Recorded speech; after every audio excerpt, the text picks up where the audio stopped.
The first sound I heard after the fall wasn't someone asking if I was all right. It wasn't an apology. It wasn't even my own breathing.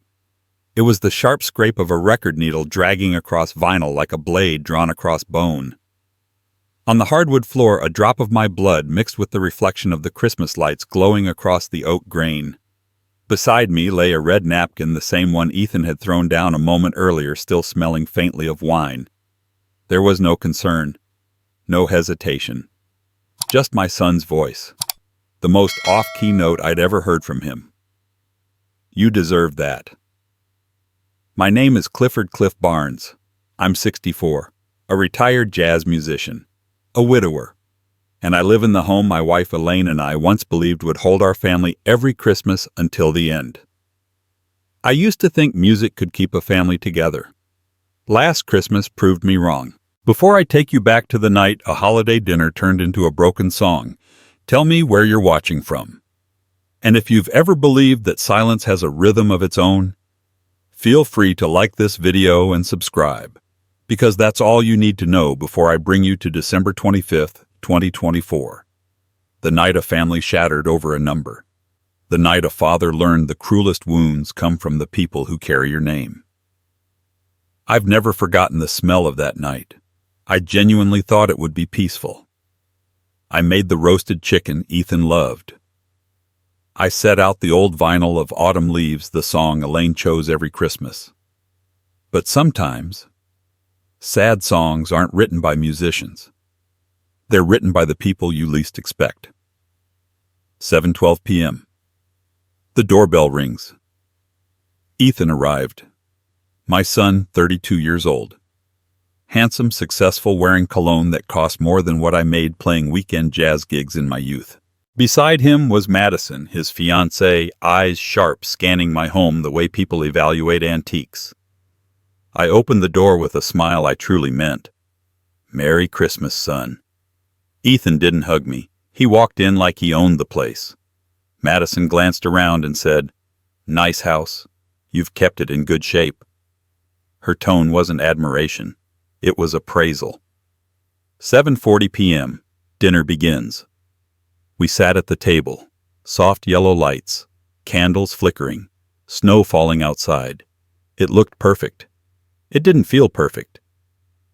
Madison kept giving Ethan silent signals.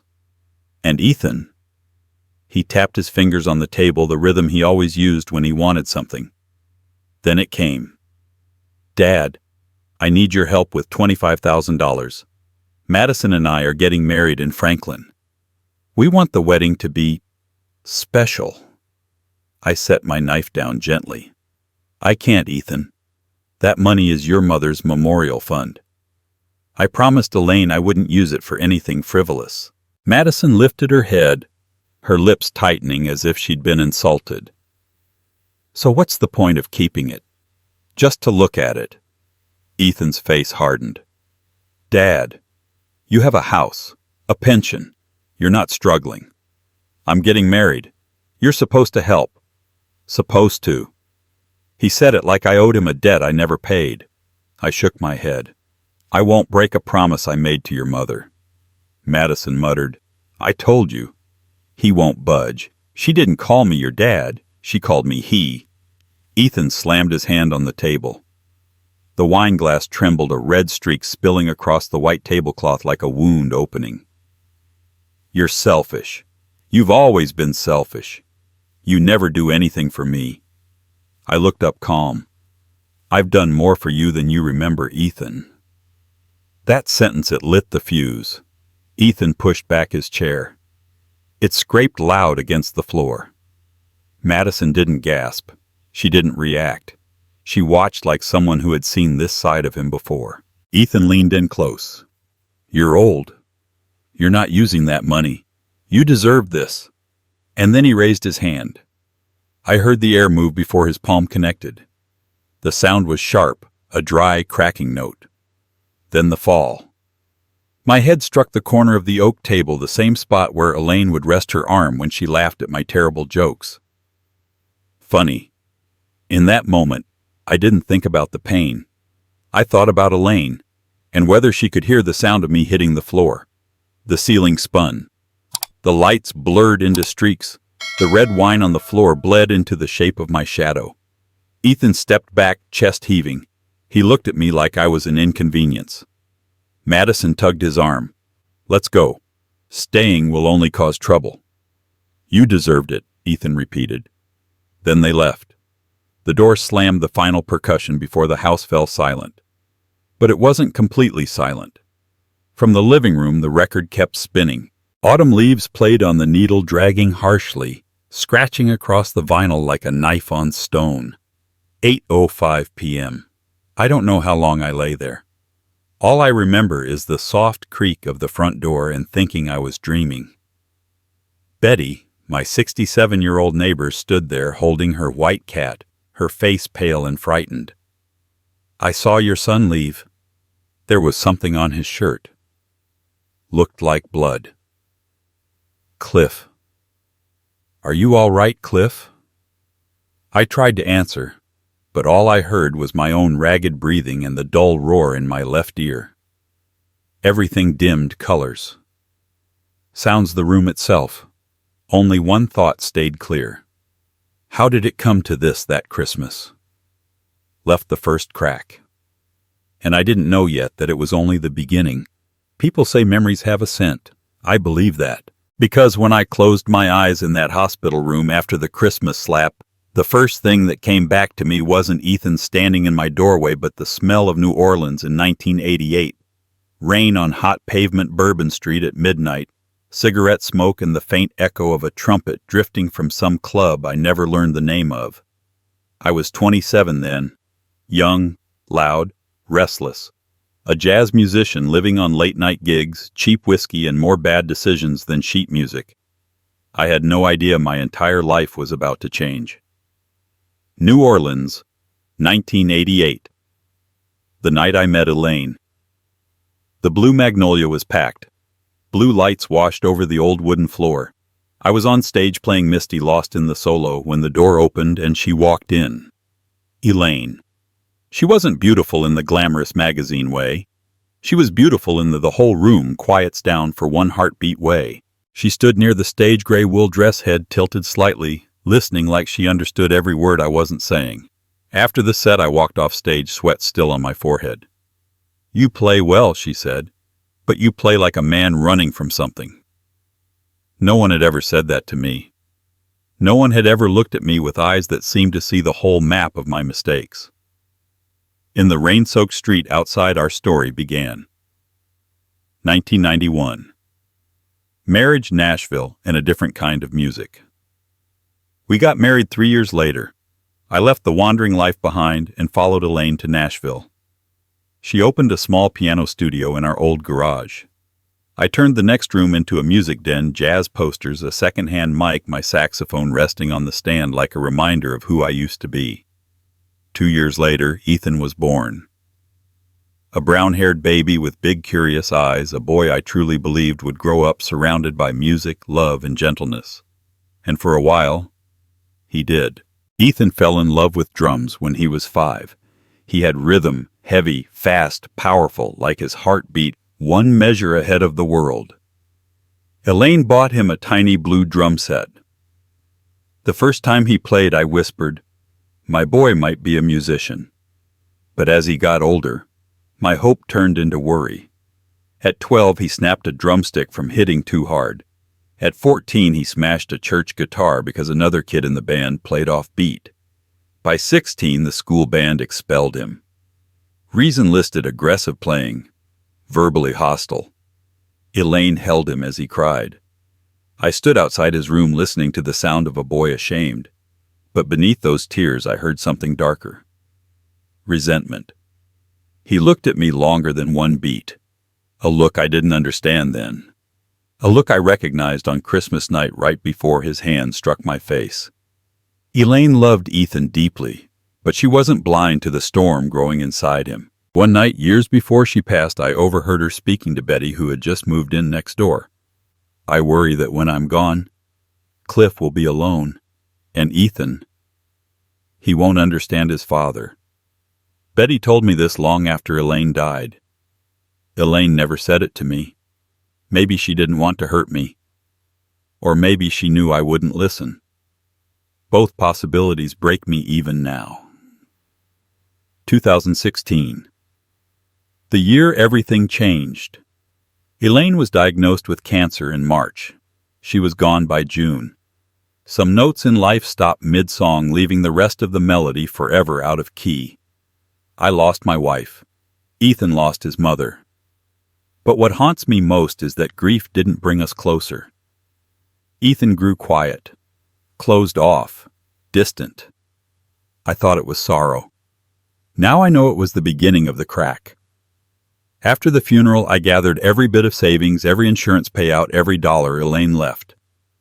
The total came to $210,000. I put it into a single account under my name, but the label read, Elaine Memorial Fund. I told myself in the shadow of her that stayed beside me at night, I'll use this money only for something good. Never for myself. Never for convenience. Never for anything wasteful. This is the last best part of you I can protect. I never imagined that promise would become the reason my own son raised his hand against me. I never imagined money could cut through a family like that. But it did. 2015, the last performance we ever shared. 1 year before Elaine died, Ethan and I performed together at his high school auditorium. I remember the warm gold lights. I played sax. Ethan played drums. We chose take 5.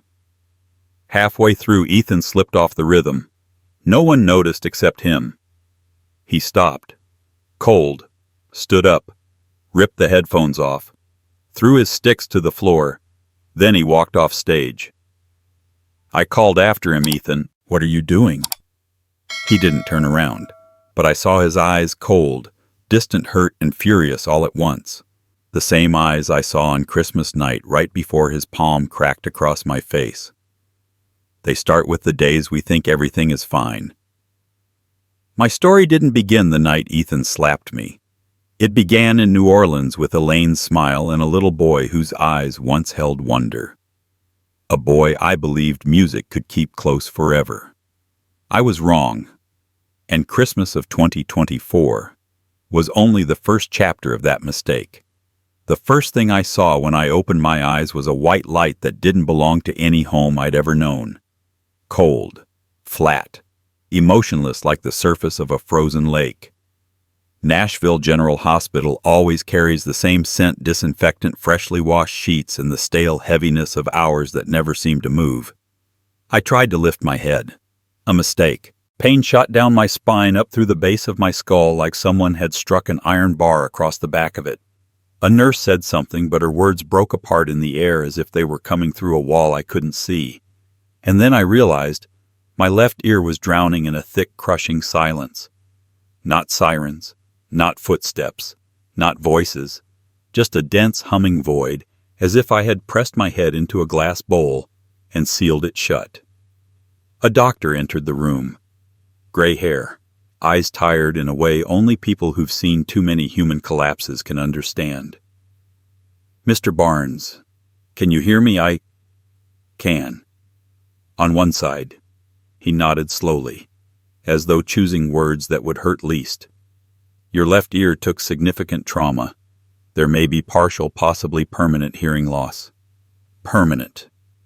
The word landed like a drum hit in the wrong measure of a jazz solo. Jarring. Unfixable. I had lost Elaine. I had lost Ethan. And now, I was losing a part of the music that held my life together. Some musicians say the left ear is the one you use to hear the soul of a song. I had just lost that ear. I lay there, half the world muted, when a figure appeared in the doorway. Betty. She looked so small, as if stepping into the room might break something fragile. Oh, Cliff. Why didn't you call me sooner? Her voice trembled, not loud, not dramatic, just honest. I whispered, Betty, what did you see last night? She swallowed. Her hands tightened around her purse. I heard shouting. I came outside. I saw your son leaving. There was something dark on his shirt. Looked like blood. He hurried into his car and drove away. I closed my eyes.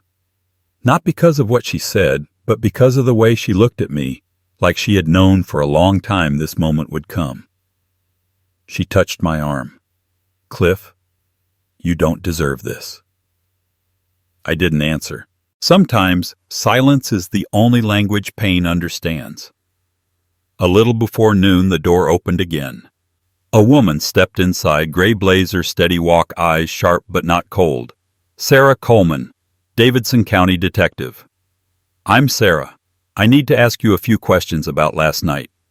I meant to say I fell. I meant to lie, to protect what little dignity I thought a father should cling to. But before I spoke, Sarah looked at me with an expression I recognized far too quickly. Someone who had seen this before. Too many times. "You don't have to endure this alone, Mr. Barnes," she said softly. "A lot of parents are hurt by their own children, and they're too afraid to say it." My chest tightened. She wasn't guessing. She knew. Then her voice lowered. "I used to be one of them." The room seemed to grow colder. "You're not alone, Cliff, but I need the truth." I turned my eyes toward the window. The sky outside was a gray soaking mix of rain and early snow, a kind of tired winter. "I was hit by my son," I said quietly. I wasn't sure if my right ear even heard my own voice. Sarah nodded. No shock, no judgment, just acknowledgement. "Thank you," she said. "The truth is always the first step." Before leaving, she handed me my phone. "They found this in your living room." The screen lit up. I opened the messages, and my heart dropped one beat. A text from days earlier. "Give me $25K if you want peace." No name, no signature, no hint of who sent it. I thought it was spam. A joke, a wrong number. But now I knew better. It wasn't spam. It was a warning, a siren from the future that I had chosen to ignore. Sarah glanced at the screen. "You recognize this?" I shook my head. "But I know who needed money." She stepped closer, pulled a card from her pocket, and placed it gently on the table beside me. "Cliff, if you're willing, I'll help you bring this truth into the light." The card touched the metal table with a clean, sharp sound like a piano key announcing the start of a new movement. I stared at it under the cold white hospital lights. It almost looked like a black and white photograph. Sarah Coleman, Davidson County Detective. A chill moved through me. Not from pain, from the understanding that I was stepping into something much larger than a slap. My throat tightened, and for the first time since Christmas night, I whispered the thought that had sat heavy on my chest since the moment I woke up. I fear the silence of justice, more than I fear the pain. Sarah didn't answer. She simply nodded and walked out, leaving the card beside me like a promise. A promise that Christmas night wasn't the end. It was the beginning of a fight I could no longer avoid. I returned home on a gray Nashville afternoon the same day I was discharged from the hospital. Winter wind pushed through the trees, making them shiver the same way my body did each time I remembered Christmas night. From the outside, the house looked normal. But I'd lived long enough to know the quietest places often hide the deepest wounds. I turned the doorknob. It opened too easily. Far too easily. I hadn't locked it the night I was taken away. Betty had called 911. The paramedics rushed me out and the door was left behind in the chaos. But even that didn't explain everything. Not what I found inside. The music room, a wreck made with intention. My living room led straight into the music room, the most sacred place in my house. The posters from my New Orleans days, the piano where Elaine taught neighborhood kids the tiny blue drum Ethan used to pound on with all the clumsy joy of childhood. All of it lived in that room. The door was slightly ajar. I stepped in, and the world tilted. It wasn't the mess of someone searching. It was the mess of someone destroying. Drawers open, papers scattered, sheet music I'd written with Elaine crumpled and stepped on. The little piano she used for teaching lying on its side, one key broken clean through like a jaw cracked in a fight. I touched the broken key. It was cold. Cold enough to freeze the breath in my chest. Whoever did this didn't want money. They wanted to hurt me. They wanted to hurt the parts of me tied to Elaine. This wasn't vandalism. This was personal. The photo frame and what was left of it. Then I saw it. A wooden photo frame lying face down near the trash bin. Elaine's frame. I had kept it on the wall by the window where the morning light touched her face first. Now it was on the floor. I picked it up. The glass was smeared. The picture inside was missing. I looked toward the trash bin, and there it was. Elaine's photo, the one of her smiling while I practiced sax, crumpled bent with part of a shoe print across her face. My knees gave out and I sat on the floor before I realized I'd fallen. I lifted the photo with shaking hands and brushed the dirt off it as gently as if I were touching her hair again. There are insults delivered with words, and there are insults delivered with actions. This one stabbed far deeper than any slap. The missing money and a signature that wasn't mine. When I finally stood, I made my way to the desk. My head throbbed. My left ear hummed with that awful pressure as if stuffed with cotton. Still, I opened my laptop and checked my bank accounts. The memorial fund was untouched. But the secondary account, the one only Ethan knew I used for day-to-day expenses, showed it. $10,000 withdrawn, December 23, 2024. Just 2 days before Christmas. And below it, a shaky digital signature, not mine. I'm no forensic expert, but I know the way I sign my own name, like I know the tone of my saxophone. 30 years makes a man familiar with certain things. This wasn't my signature. I closed my eyes. Not in shock, just in sadness. Sometimes numbers betray you more cleanly than people do. Mark Jacobs, and a truth I didn't want to hear. Sarah's colleague and longtime family acquaintance attorney Mark Jacobs arrived late in the afternoon. He had written Elaine's insurance papers years ago. Mark is the kind of man whose calm makes others uneasy, a calm that comes from knowing too much of the world. He said nothing at first, just studied the signature, studied me, studied the room, and then he exhaled. Cliff, this isn't yours. My throat tightened. You're certain? He nodded. And worse, whoever forged it tried very hard to imitate you. But they didn't know you well enough. He pointed to the tail of the B in my surname. You always flick the curve upward at the end, musicians have it. Whoever did this didn't. The paper blurred for a moment as my eyes stung. Mark placed a hand on my shoulder. I'll send everything to Sarah. But Cliff, you need to be ready for what this means. Ready for the truth. Ready to admit who would know my habits so well. Ready to accept who would be willing to betray me this precisely. Someone close. Very close. After Mark left, I continued sorting through the wreckage. In the back of a drawer, lying beneath old sheet music and a cracked metronome, I found a sealed envelope. Elaine's handwriting. On the front, open only when you need the truth. My hands trembled as I tore it open. Inside were just a few lines. Cliff, if you ever feel the memorial fund is in danger, never let Ethan near it. He will destroy himself before he ever understands what money truly means. Her handwriting was soft, but her words were sharp as any blade. Elaine had known, long before I did. She had seen something in Ethan I refused to see. I stood in the middle of the ruined music room, the letter in my hand, the broken piano key on the floor, the photo of Elaine crushed like something meaningless. $10,000 gone. 30 years of memories treated like trash. My wife's face stepped on. My trust shattered. And for the first time since Christmas night, my eyes were no longer filled with grief.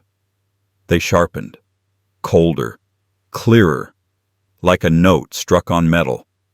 I whispered, not in anger, but in decision. Maybe this time, I have to fight. Not for revenge, not for pride, but to protect the last good thing Elaine left in this world. a kindness I will not allow anyone to destroy. There are winter nights when silence becomes a living thing. It doesn't just fill a room, it sits beside you, watches you and waits for you to admit something you've spent years avoiding. Everything has changed. Early January 2025. Nashville still slept under a thin sheet of ice. I sat alone in my music room staring at the cracked key on Elaine's teaching piano, a wound someone had carved not into wood but into my memory of her. I had lived a gentle life, but gentle does not mean naive, and silence does not mean surrender. That was the night I decided to do something I never thought I would do. I set a trap. The hidden recorder left where only the guilty would look. Elaine once told me the piano was the heart of our home. Ethan knew that, which meant if he ever returned to finish what he started, he'd come here. I held a small recorder no bigger than my thumb slid in a fresh battery, watched the green indicator blink. Then I opened the piano lid and tucked the device between two support beams right beneath the crack. Invisible. Unreachable unless someone tore through the room the way they had before. I closed the lid. The room seemed to inhale like it understood a new kind of listening had begun. And then I waited. My phone buzzed at 10:14 p.m. Ethan. His name lit the screen like a bruise. Half of me didn't want to pick up, but the other half, the half that saw Elaine's photo thrown into a trash can, knew I had to. I answered. Dad. His voice, a little shaky, but wrapped in self-appointed authority. I need to talk to you. I'm listening. He inhaled hard and then, if you don't give me the money, you're going to regret it. Not a plea, not an explanation, not even manipulation. A threat. From my son. I surprised myself with how steady I was. No, I said, slow, measured, like placing brick after brick into place. You owe yourself kindness, Ethan, not me. He said nothing. Just silence, the kind that's more dangerous than any shouting. Then the call cut off. The next morning, Mark Jacobs and Detective Sarah Coleman came to my home. We sat in the living room. A small speaker rested on the table between us. Sarah pressed play. Ethan's voice filled the room, raw, arrogant, drunk on the fantasy that he still had power over me. If you don't give me the money, you'll regret it. Mark leaned back, exhaled. Cliff, this is extortion. This isn't just a family argument anymore. Sarah nodded. You're not alone in this anymore. Not now. My eyes drifted toward the piano, toward the crack, toward the little recorder hidden beneath it. It hadn't captured a crime. It had captured who Ethan had become. My heart cooled a degree. An hour after Sarah and Mark left, my phone vibrated again. A text. Madison. For a moment I hesitated. She had always stood at Ethan's side with the same sharp gaze, the same hunger for something shiny. But her message made my chest tighten. Cliff, I need to talk. Please. I replied. What is it? Her answer came instantly. Ethan lied to me about so many things. He's been tracking everything you own on his laptop. A second message, a photo, a screenshot, a folder titled Dad Assets. Inside were photos of my house account info, notes about the memorial fund, layouts of my music room, old insurance records. Even a picture of my vintage saxophone, Madison added. I think he's planning something. I'm so sorry, Cliff. I didn't understand how dark things were. I sat down slowly, the room tilting. Ethan wasn't just desperate. He was studying me like a man preparing to dismantle a target. Looking at that folder, a memory I'd buried deep clawed its way back up. 2019. Ethan, 26. A call at 2 a.m. Mr. Barnes, your son has been arrested for DUI. He hit a street lamp. No injuries, but I drove to the precinct immediately. Ethan could barely stand. His eyes were red glassy, confused. "Dad, please, don't tell Mom." Elaine was sick at the time. Fragile. I bailed him out, paid the fees, hired a lawyer, had the record sealed. Then I went home and told Elaine he had stayed at a friend's house. I thought I was protecting him, but really I was teaching him that he could burn every bridge and still expect me to rebuild it for him. There is no lesson more poisonous than that. That night, when the house was finally quiet again, I opened an old cabinet of Elaine's, searching for any documents I might have missed. And that's when I found it. Her life insurance policy. I hadn't looked at it since the year she died. I opened to the last page.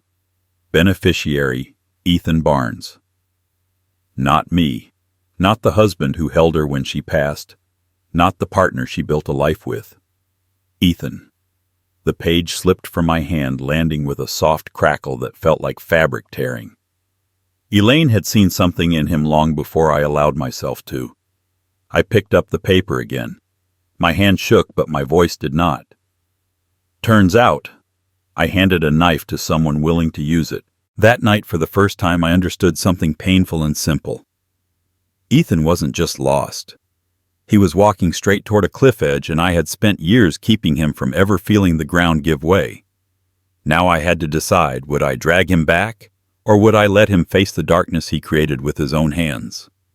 There are truths that don't arrive with explosions. They don't shatter glass or slam doors. They seep quiet as dripping water under a floor until one day you realize everything beneath your feet has already rotted through. By early January 2025, Nashville was locked in a deep freeze. The world outside my windows looked colorless, like someone had drained the last warmth from the city. Every morning I woke with my left ear filled with a heavy dead hum. Every night I felt the same sensation, as if someone somewhere near my life was watching, or waiting. It took only a few days to learn that feeling wasn't paranoia. It was warning. One cold Monday afternoon, a knock sounded at my door. Sharp. Firm. Not the kind of knock delivered by someone uncertain. Detective Sarah Coleman stood there, coat still dusted with frost expression, steady, unreadable. She carried a large folder. The edges were frayed from being handled far too many times. Without a word, she stepped inside and placed it on my kitchen table. It made a sound, a heavy, dull thud, like truth itself had weight. "Cliff," she said, "I need you to see this." I sat down slowly. She opened the folder. The first page was a mugshot. A man with a shaved head, arms covered in tattoos, and eyes that looked like they'd seen the inside of too many bad nights. Printed beneath him, Tony Russo, manager, Crown Line Underground Casino, Cleveland. I felt my forehead crease. I've never met him. Sarah didn't blink. But Ethan has. The kitchen felt smaller. She flipped a page, a transcript of an interview. She tapped her finger on one highlighted sentence. The kid said his dad had money. Older guy, easy to pressure, just needed him to sign. My chest tightened. Hearing Ethan's name tied to a man like that was bad enough. But hearing myself described as old and easy to pressure was a wound all its own. I swallowed hard. Why, I whispered. What made him think he could do that? Sarah didn't soften. Debt. Bad choices. Desperation brings people to dark places, Cliff. But your son isn't just drowning, he's dragging others down with him. Betty's camera. The voice of a stranger, wearing my son's face. Sarah wasn't finished. She pulled out a small speaker and pressed play. This is from your neighbor Betty's back door camera, Christmas Eve. The audio hissed wind slamming against the mic, then footsteps, heavy ones, crushing gravel like bones. And then Ethan's voice, except it wasn't the voice I knew, not the boy tapping out rhythms on a plastic drum set, not the teenager frustrated with school bands. It was darker, sharper, as if resentment had finally found a tongue. I'm going to take what's mine. The room felt colder. It wasn't yelled. It wasn't frantic. It was a promise. Sarah watched my face carefully. He wasn't angry, Cliff. He wasn't lashing out. He was planning. The jogger's testimony.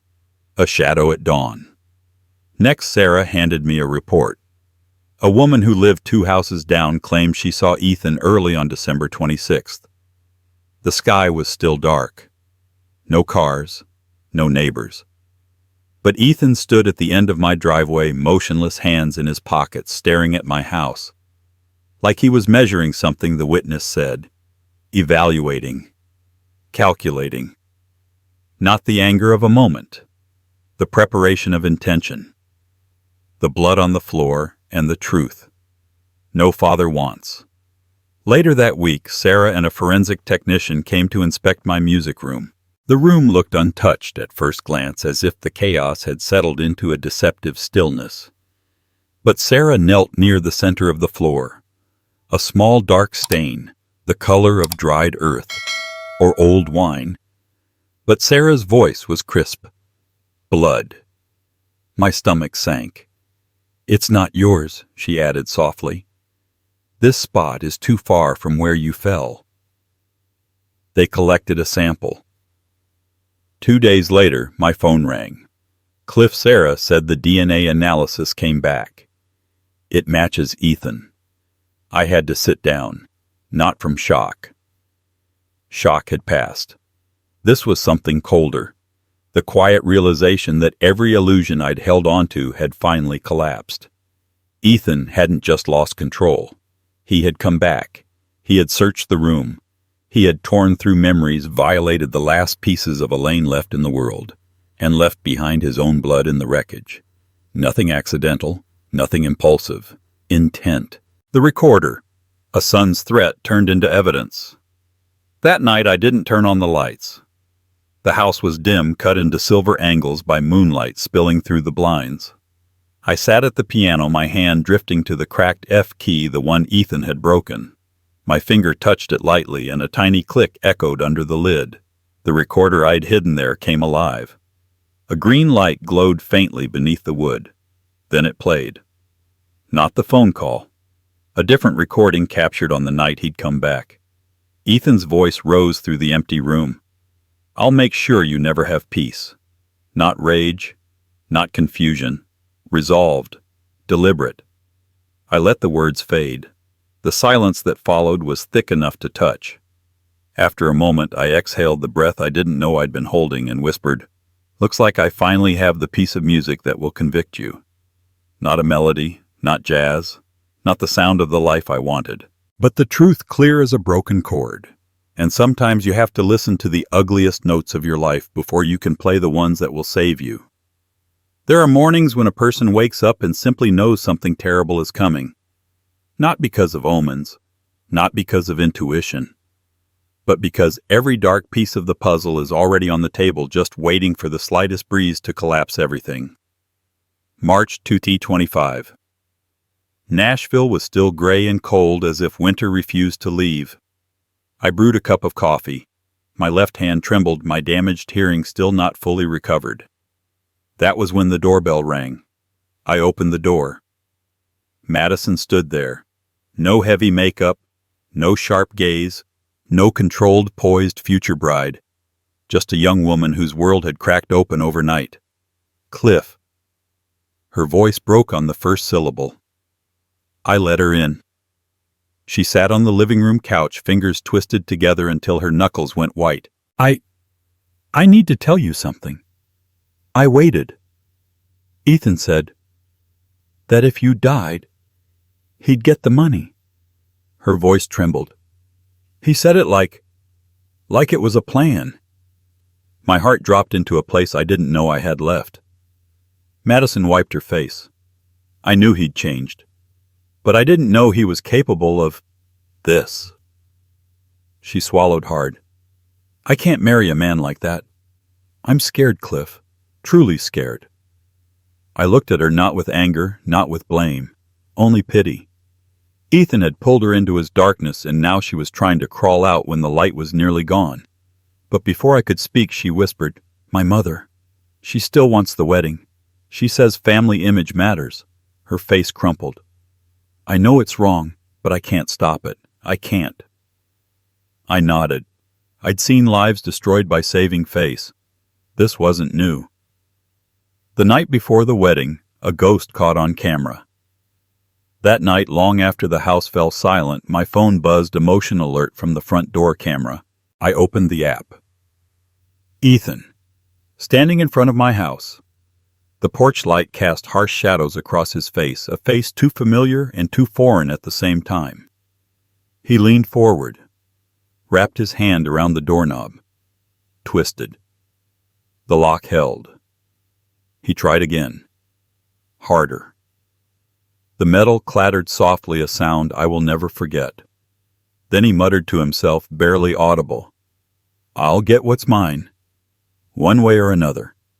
I stood there in the darkness of my living room watching a stranger try to break into my life. I sent the video to Sarah. 3 minutes later, she called. "Mr. Barnes, go to the wedding." Her voice was steady, almost cold. "Justice will play its own music." I hung up, set my phone on the table. And for the first time in months, I didn't feel fear. I only felt tired. The kind of tired that quiets anger into something sharper, something still, something ready. The envelope, a gift of truth. Late that night, I stepped into my music room. Golden lamplight warmed the old wood. For a moment, it smelled like Elaine piano polish, lavender faint perfume. I opened the drawer Ethan had ransacked. Bank statements, forgery reports, fake signatures, screenshots, printouts, everything. I gathered all of it, every ugly piece of truth he had created. I placed them into a large white envelope, sealed it. On the front I wrote, "For Ethan's wedding. Not a gift, not congratulations, but consequence. Honest, brutal consequence." I pressed a red wax seal onto it, almost ceremonial, like scoring the final chord of a song I never wanted to write. The next day, Franklin was covered in dark clouds, the kind of sky that warned rain was coming. I put on a gray suit, the one Elaine once said makes you look like a man who knows what he's doing. White shirt, black tie. In the mirror, I saw a man older than 64, tired, quieter, but clearer, sharper than I'd been in years. I slipped the envelope into my hand. In my jacket pocket, I tucked Elaine's note. "Don't let Ethan destroy you." Then I stepped outside and locked the door. Today wasn't their day. Today was the day truth walked into the room. The room of gold and lies. The wedding venue glowed warm with chandeliers. Guests laughed. Servers moved like dancers. Flowers perfumed the air. Ethan was smiling, that polished, charming smile he had learned to use like a weapon. Madison stood beside him, shoulders tight, eyes hollow. I walked toward them. Ethan turned. His expression froze into something cold and sharp. "Dad," he said, "glad you made it. Did you bring a gift?" His voice dripped superiority. I handed him the envelope. His fingers trembled, not with emotion, but greed. He opened it. And instead of cash, he pulled out the bank fraud report, the memorial fund statements, the forged signatures, the dad assets folder, printouts, the camera footage, the unauthorized $10,000 withdrawal, every incriminating scrap of paper. He looked at me. His eyes flickered confidence, fear, rage. Before he could speak, I stepped closer and said softly, "Just for him. I didn't bring you money, Ethan. I brought you the truth. Some ceremonies look heavenly from afar, but the closer you walk toward them, the more clearly you hear the ropes holding the stage together begin to snap. Ethan and Madison's wedding in Franklin was exactly that. A 5-star hotel. White flowers covering the entire entrance. A live orchestra. A wedding cake so tall I had to tilt my head back to see the top tier. But to me, all of it was nothing more than a backdrop, a pretty curtain hiding a storm that had already started. A banquet attendant forced a tight smile at me. "Mr. Barnes. This way, please." She led me to the very last table next to the DJ booth near the door where servers dumped trays of dirty glasses. I looked around.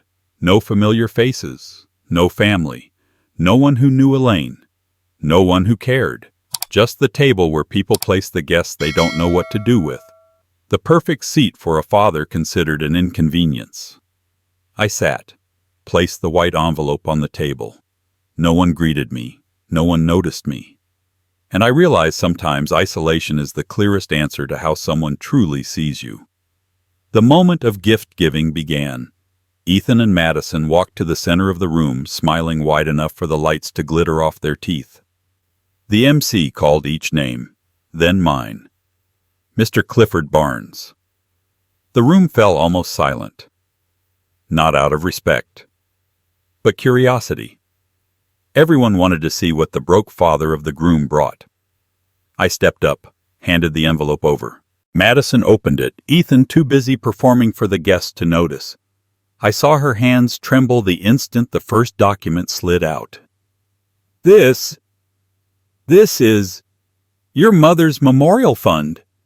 Her voice cracked loudly enough that heads turned. Ethan's smile broke.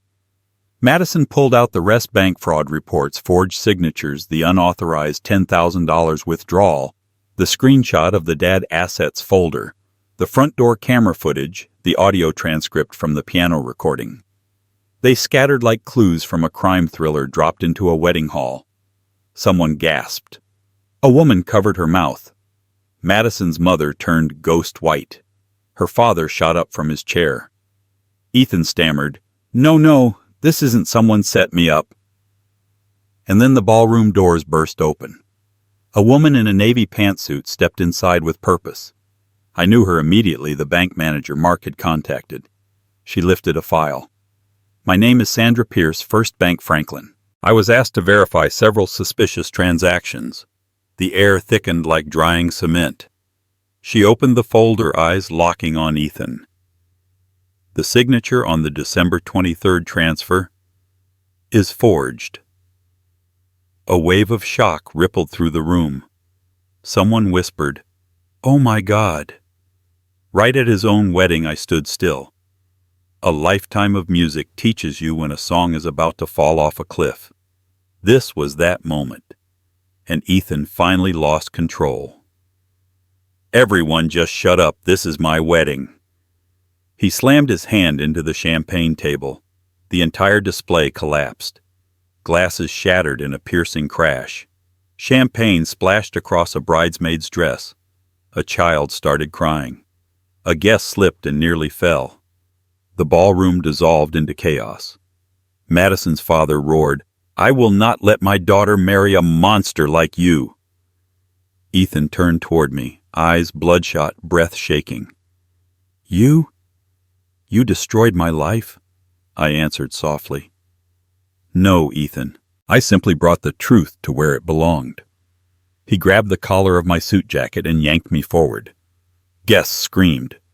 A bridesmaid covered her face in horror. Ethan leaned into my right ear, the one I could still hear with, and growled, "I will make sure you never know peace." His voice wasn't trembling from fear. It was trembling because his entire manufactured life had just collapsed in front of every witness he cared about. Someone's recording. Oh my God, it's all on camera. A guest live streaming on TikTok had captured everything. Ethan, flipping the champagne table. Ethan screaming. Ethan grabbing me by the collar. Madison sobbing uncontrollably. Madison's father shouting. The bank manager announcing the forgery. Within hours, the video spread like wildfire. By the next morning, Franklin Wedding Meltdown was the #1 hashtag in Tennessee. I walked out of the ballroom, didn't look back. Outside, the Franklin sky finally broke open, rain pouring down in sheets. Cold, relentless, cleansing. I let it fall over me. For a moment, I couldn't tell what was rain and what was emotion. A local reporter, likely assigned to cover the wedding for a lifestyle section, was standing under an awning. She lifted her camera as I stepped into the downpour. A gray-haired father, half deaf from his own son's violence, walking out of his son's wedding alone. The photo appeared in the local stories section 2 days later. Caption: The father who walked away. I looked at it for a long time, and I understood something. Sometimes walking out of a door is not defeat. Sometimes it is the last quiet, dignified victory a person can still claim.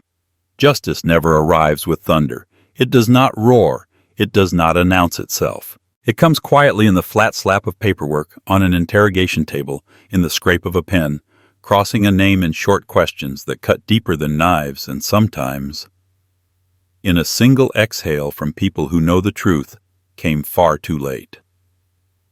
3 days after the wedding catastrophe in Franklin, everything moved fast, much faster than any piece of music I've ever played. On March 8, 2025, a black police cruiser pulled up in front of Madison's house. 2 officers stepped out. One read the arrest warrant. Elder abuse, assaulting his own father, identity theft, forging signatures to withdraw money.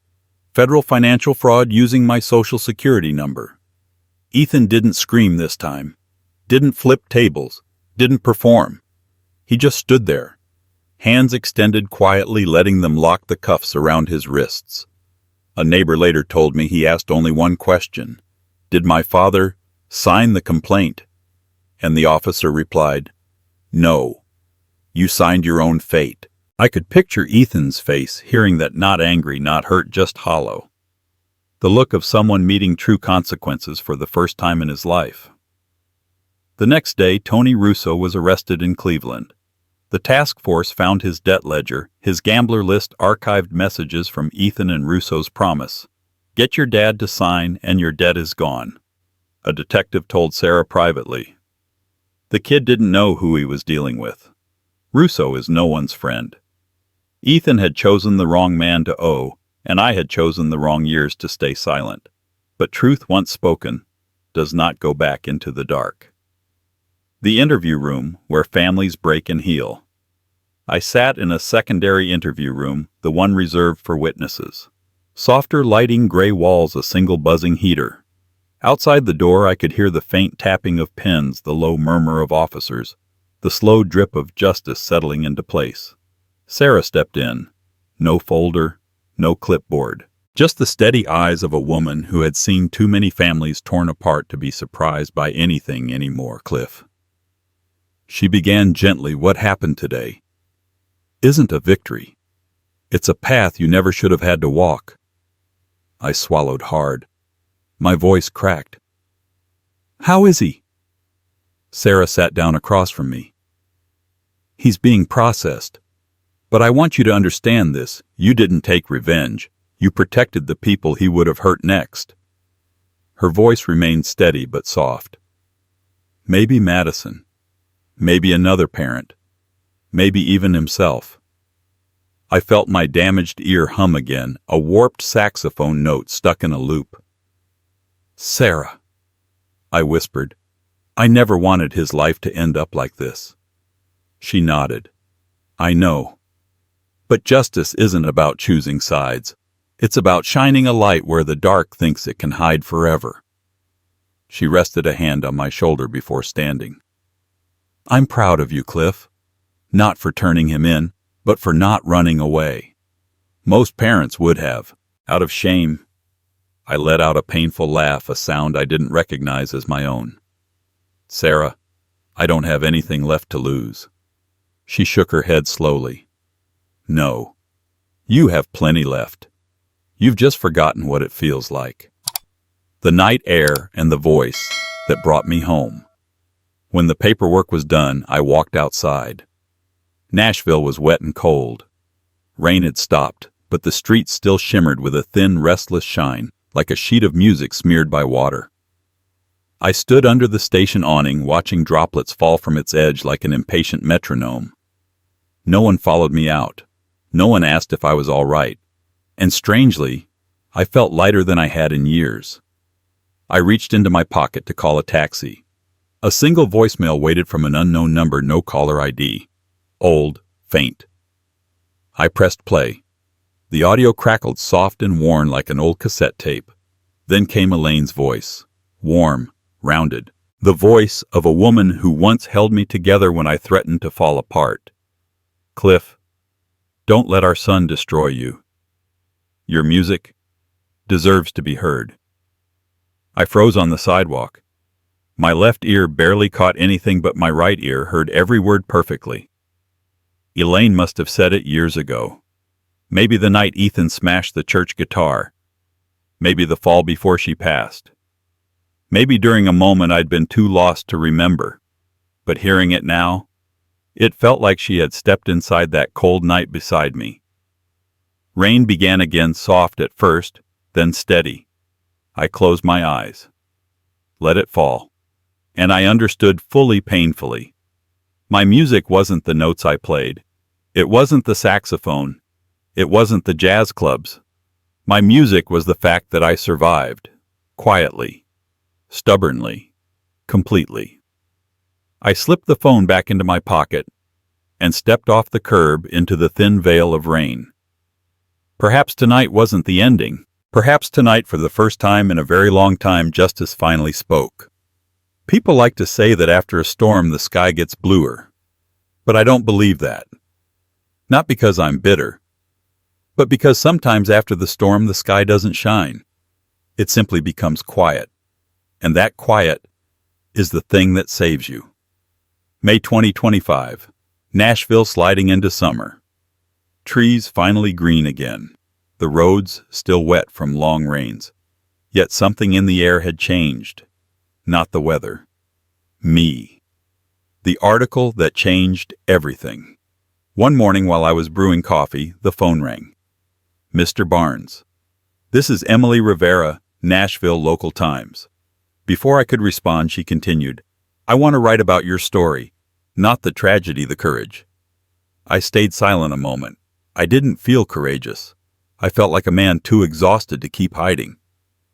Write whatever you want, I said. A week later, the piece came out. The Sound of Dignity, the man who saved his music by refusing to hide the truth. A photo accompanied it, me standing in front of St. John's Church saxophone in hand wind brushing through my gray hair. The article spread more than anyone expected. Not because of scandal, because of one single sentence Emily wrote. He didn't want to win. He just wanted to stand. And for the first time in years, I felt I wasn't bowing anymore. St. John's is small, brick walls, low wooden ceiling, a lingering scent of burnt candle wax. I brought the repaired mini piano, a few old drum kits, and a battered saxophone case I'd carried for 20 years. Father Thomas approached me. Would you teach a music class for the kids here?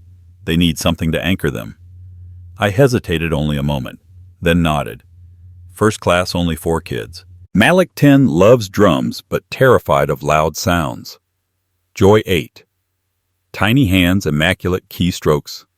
Carter 12, being raised by his grandmother Lily, 9 glasses too big for her face.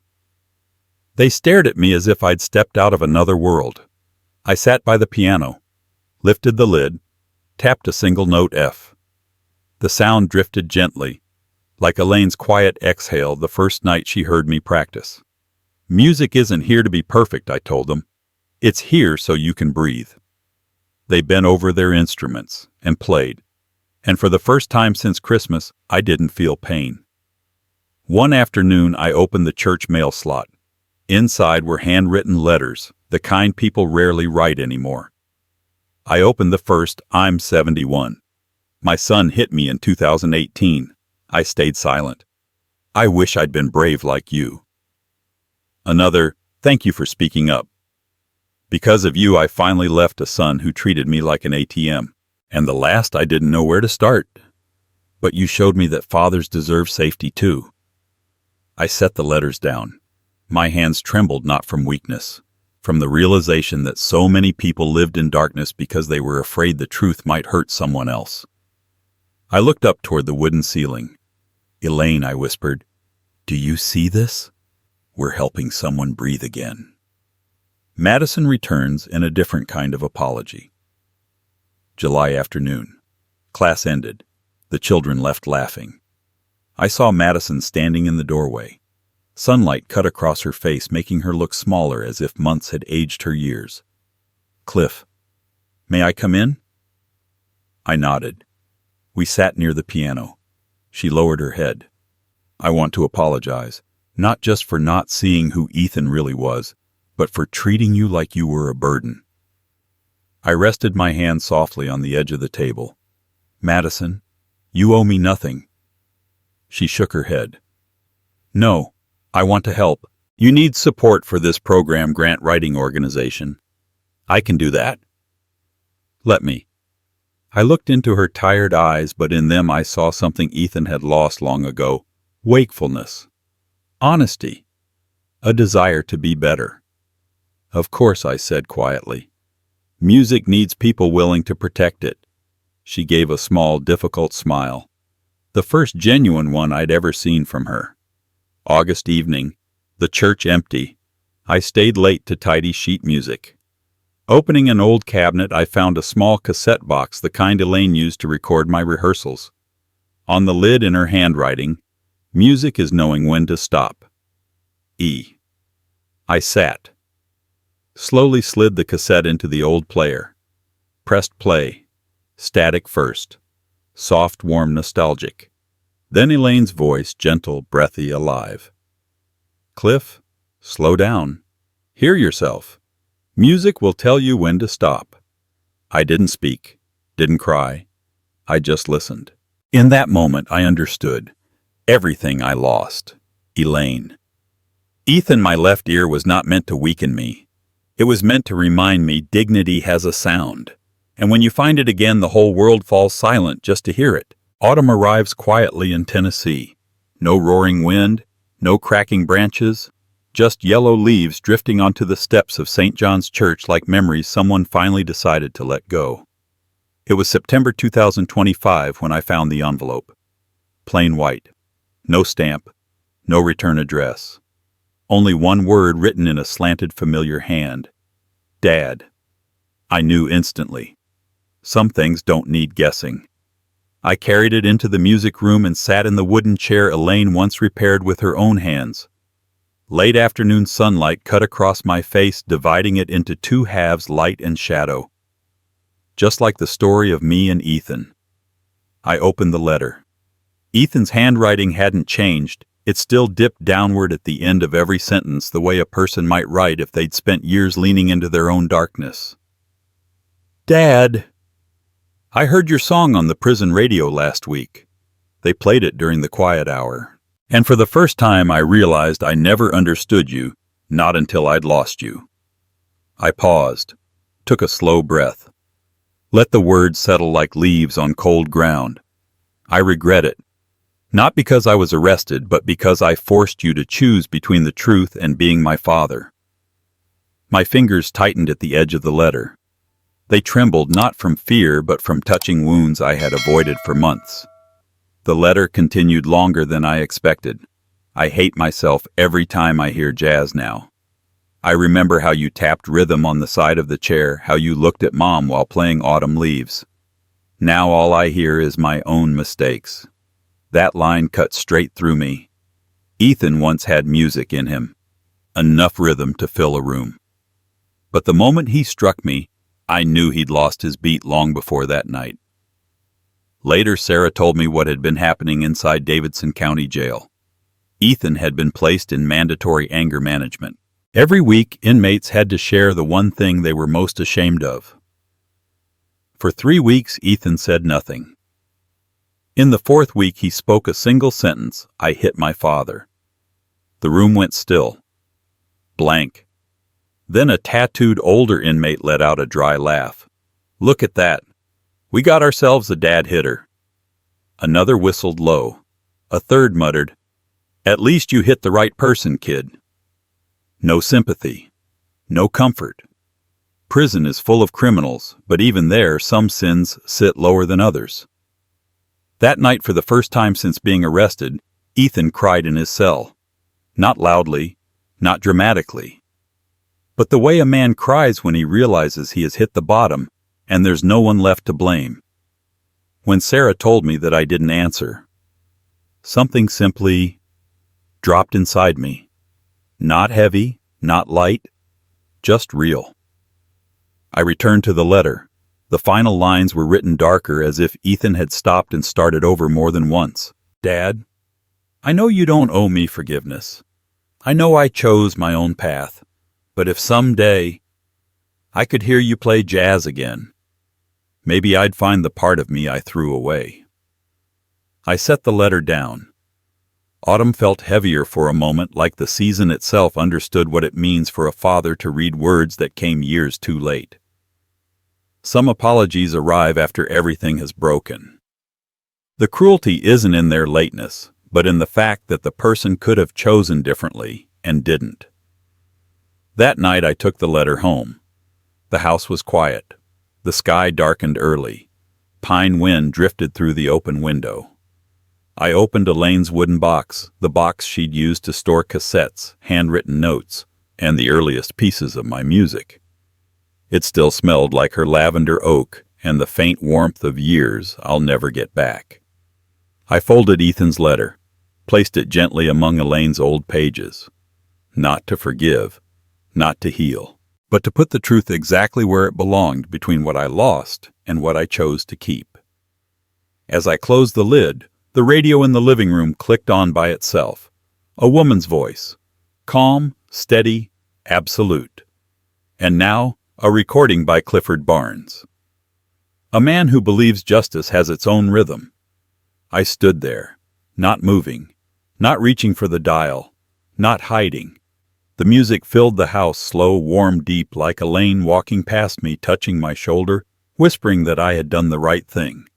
I closed my eyes and let the jazz blend with the sound of leaves falling on the porch. That night I understood something: justice doesn't always arrive fast. It arrives when your heart is finally strong enough to hear it. Some days don't end with shouting, or court rulings, or apologies.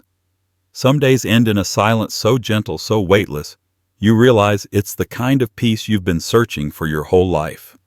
November 12th, 2025 was one of those days. Nashville's sky was clear as still water.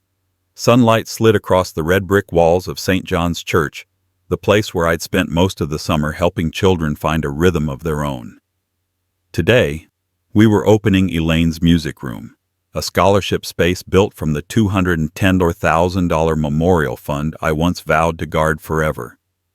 But time has a way of teaching you that keeping someone alive isn't about preserving money. It's about preserving memory. Betty arrived first.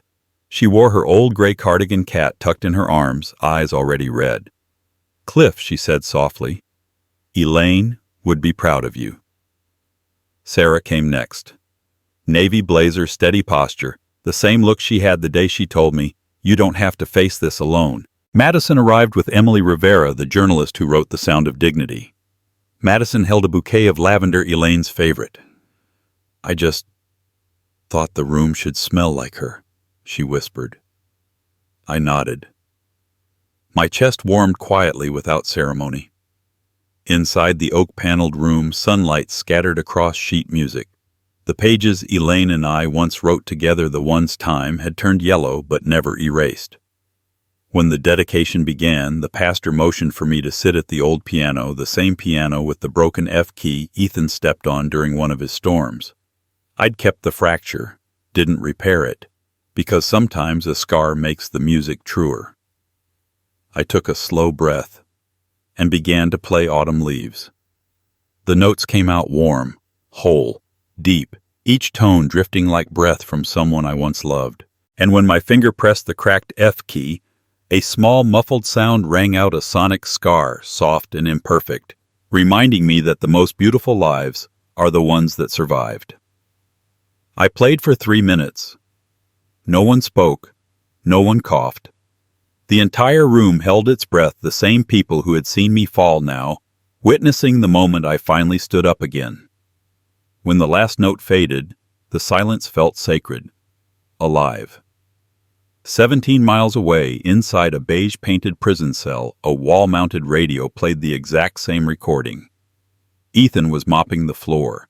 When the piano started, he froze, the brush slipped from his hand. A nearby inmate teased, "Hey, that's your old man's music." Ethan didn't answer. He sank onto the edge of his bunk, hands cupping the back of his head, and for the first time in years he cried without hiding behind anger.